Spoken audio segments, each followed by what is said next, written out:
Hi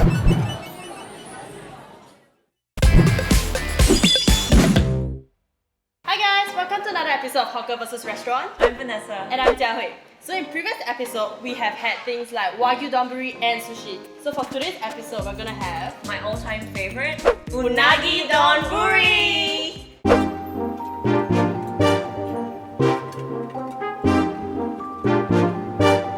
你好我名叫做 Jackie Lim。以前我们在丹中八嘎已经有8年历史了，来到牛车水营业，算到今天已经有5年了。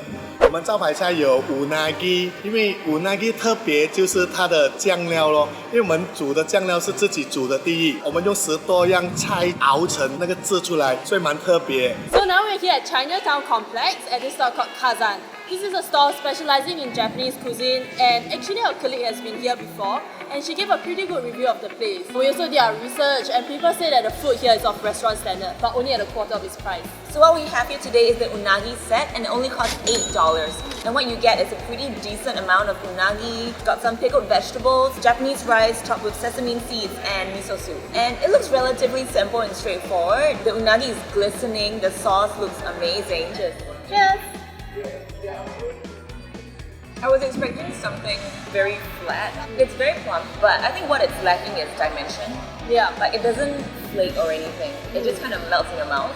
But I have to say though, for $8, I like how plump it is. I was expecting like quite a variety of texture, but this is just very soft as a whole. I like the taste of the unagi sauce, but after a while, it gets a little bit too salty, like overwhelming. The rice is a bit too dry, right? But when you eat it with the unagi and the sauce kind of coats the rice grains, making it less dry. So together they actually complement each other pretty well. I like how they have the black sesame seeds on top. I always give a different crunch. And there's a lot more textures going on. The pickled vegetables. It's like a nice refresher for your palate. Let's try the miso soup. Yeah. Because apparently it's really good and it's homemade. Not bad.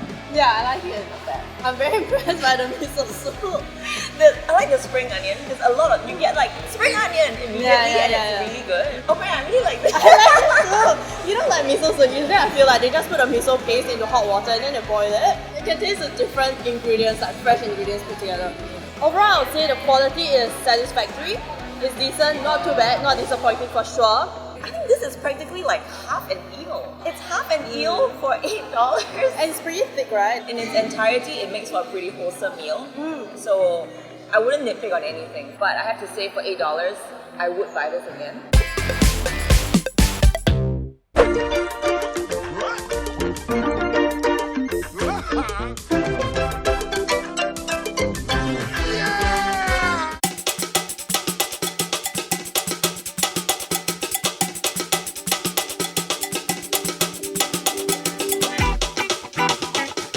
シェフの中川です。ここでシェフ1年と4ヶ月ぐらいですね。そうですね。もう産地から、直接いいものを厳選して送ってくることによって、他よりも良質なうなぎが手に入るところですかね。Next up, we're here at Manman Unagi, Singapore's first ever unagi specialty restaurant, which is also on the Michelin VIP Gourmet list of 2017. And we have ordered a variety of dishes. We're gonna start with the cheapest item on the menu. This is the Unatama, which of course has the unagi, rice, as well as tamago on top. Oh my god, it looks so good. This is it. It has that charcoal grilled taste. Yes. Because it's nicely charred on the outside. And you can tell for sure, it's almost like wok but charcoal style. I think the texture stands out to me the most. That is crispy, crunchy outside, and then when you bite into it, it's very soft. It has like this, melt in the mouth texture kind of thing. But the thing is, it's kind of lacking in flesh. I feel like it's very thin. The crunchiness comes out a lot, but I don't really taste the flesh. But the sauce is very good. Quite sweet, very, very fragrant. I was gonna say that actually I've been here before. To be honest, it's not as plump as I remember it to be. Because I remember when I first came, when I ate it, it was like, oh my gosh, it's pillow fluffy. But this time it's different. Flavor-wise, it's still good. The rice is so good also. And there's not much taste to it. It's just a very light, the unagi sauce that's seeped into it.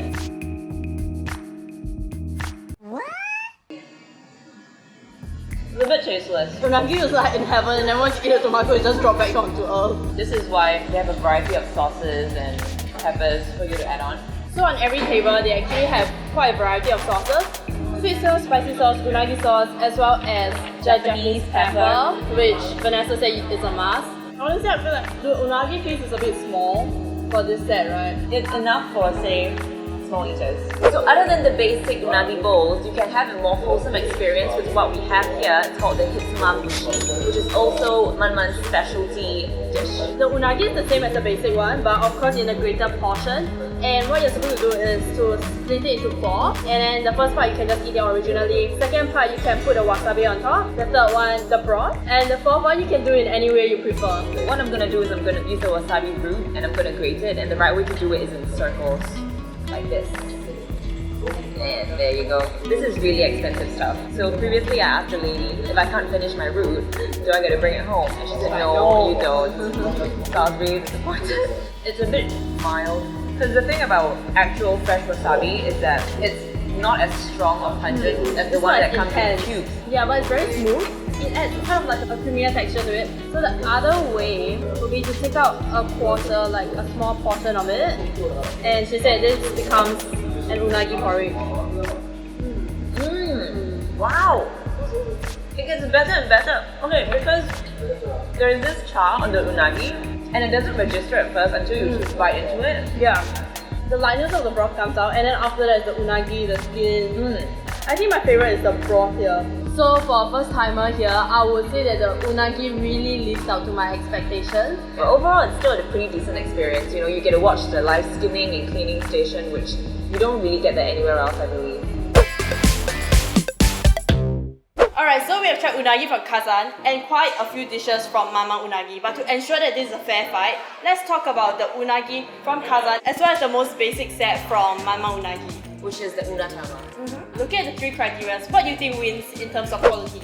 Quality-wise, Manman definitely takes it. I feel the same, like not just the taste, but the textures as well. The crunchy charred parts on top and like the really soft flesh inside. So I really like Manman for that. But in terms of quantity, I feel that both Kazan and Manman is around the same. I feel that Kazan actually has better quantity. The unagi itself, right? Yeah. What about value for money? I would say Kazan is more value for money. For $8 to get that amount, it's pretty good. Like the really huge slab of unagi, right? Kazan was really something that I was very impressed by for like something found in a hawker center. To be honest, if I were to go back to Manman again, I would just go all out and go for the Hitsumabushi, the one that lets you eat it in different ways, because that was actually pretty impressive.